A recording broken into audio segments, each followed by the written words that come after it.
will reflect that. We'll support that.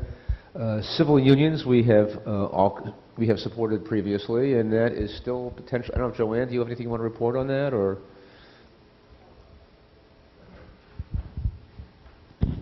Right now, it's officially held in the state. It passed out of the House. It is held in the state JGO committee. There is talk that it may be pulled from the committee to the floor. So that's where that is. Yep. So any sense as to whether that's likely to happen or not, or? Yes, there's a sense that it's likely. Okay, that it is. Okay. And to say this board has been supportive in the past. On the tourism bills, Senate Bill 1227 is the Department of Tourism. I think a lot of the testimony is, it's funny, the mayor is supportive of this. A lot of the hotels and other people are against it. I would say we probably might as well sit on the sideline and let this fight play out down there and see what happens. Unless people have strong feelings, I would probably just sort of let this thing sit for now. We have previously supported the more money for the tourism fund. On the smoking bills, you know, all that stuff about the smoking on the beach in Waikiki, all those bills are dead. The only thing that's left is Senate Bill 1040, which does ban it on beaches and parks during what they call community events. So I'm guessing that could be something like sunset on the beach. So when you have sort of a large conglomeration of people, and it has to be like a city or a state event, it would ban it in that context. And Senate Bill 56, I think, was the bill that was being referenced earlier in terms of having the Liquor Commission have some authority. So we've been just sort of following those bills. I don't think we've taken a strong position one way or the other, and I think that's fine for the moment too. Huh? Yeah, we did. I mean, I would support 56 personally. Second? Okay. Any discussion? Senate Bill. All right. Senate. Yep. Everybody clear? 56 is the one that gives the Liquor Commission the authority to enforce the smoking ban in bars. Because right now, I think it's right that what you have is the health department supposedly enforcing this thing, and they don't have the people to enforce it. And to some degree, I think making it a condition of a liquor license renewal probably would put the onus on the bar to be in compliance, because it's almost impossible now. By the time anybody comes, the cigarette is out, it's gone. There's no way to prove it. So I think supporting 56 would be a good idea. And so if that's moved, seconded, any other discussion, or take a vote in favor? Anybody opposed? Okay, so we have 1, 2, 3, 4, 5, 6, 7, 8, 9 in favor. 9 in favor, 1 against. Okay, then the motion does carry because we do need 9. And Lee, I just want to throw 2 more bills out there for consideration. Maybe it's too late.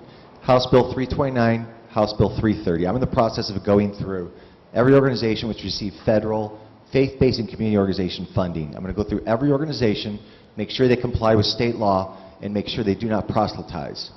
Currently, there's 2 bills. One, to reject federal funding for abstinence-only training.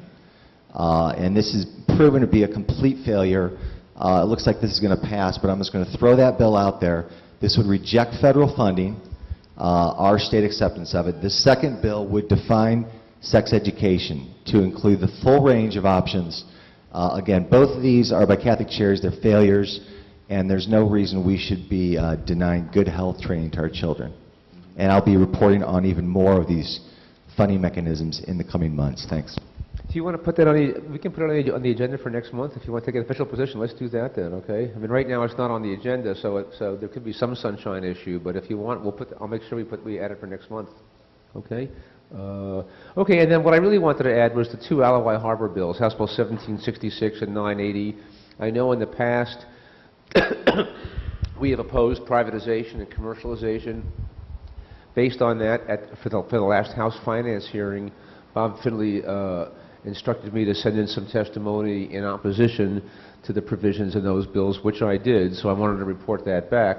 But I wanted to just kind of reaffirm our position in this regard and make sure, because sometimes boards change, I mean, make sure that is still our position of our board, that we do not particularly support commercialization or efforts to privatize the Alawai Harbor. And so I list those there. Ray, you might want to speak to those bills? I emailed quite a few of our board members just for an FYI, but 1766 1766 and 980, it basically is requesting authorization to move into the small boat harbor 129 commercial boats. This is day fishing, this will be the booze cruises, anything that is not longer than 65 or 69 feet. That's the new twist. And then there was some test, only myself and a fellow who lives and runs a commercial enterprise involving several boats testified, and these people will not go one way or the other, but it's probably going to be passed unless physical beings are in a room. Case in point, 444. You fill the room and it's got heads going, and I think the Senate probably will pull it. If this thing goes the way of the Wicked Witch, I'm looking for the same type things. I'm not a boater.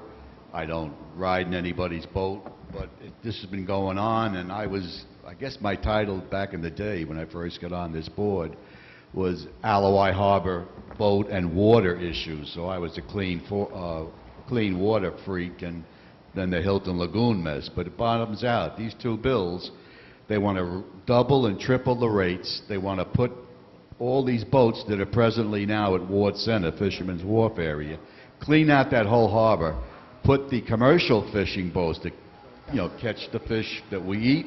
They want to put them down near the airport in the Kehi Lagoon, if I'm pronouncing that right. And what's going to happen with that existing vacant spot? Mega, and I'll repeat, mega, something like Donald Trump's boat with a helicopter on our back. They want to make this another Monaco-type harbor for the rich and famous to go along with the high-priced 400-foot-plus condominiums that will be built on the site of the current Ward Warehouse and Ward Center. That's all in a master plan, so Kakawako Neighborhood Board will have to deal with that. But there's no place left now for the surfers. There's only a little bit of free parking left in the Alawai. The other free parking is at Magic Island, and when they do it that way, they've got to paddle their surfboards across the harbor entrance. Now, I had documented, and the House people 10 or 11 years ago were shown a home video by John Q. Citizen. Someone had taken a video of a commercial-type boat close to shore, going with skin divers or whatever. Two surfers in the water, boat captain didn't see. One fellow by the name, his last name was Stone. I forgot his first name. Sucked down, and this is all on videotape, and I'm trying to find out who played this at the big square building. In quick summation, one of them got sucked down with the propeller backwash, and when he came up, he was dead. His cohort, who was surfing, paddling with him, right off Point Panic, seriously injured. And that's what more or less stopped these bills in their track the last time. What's also part of this bill is submerged lands. The key word here is submerged lands. If they get this authorization to lease submerged lands to John Q. Citizen or a builder, I'm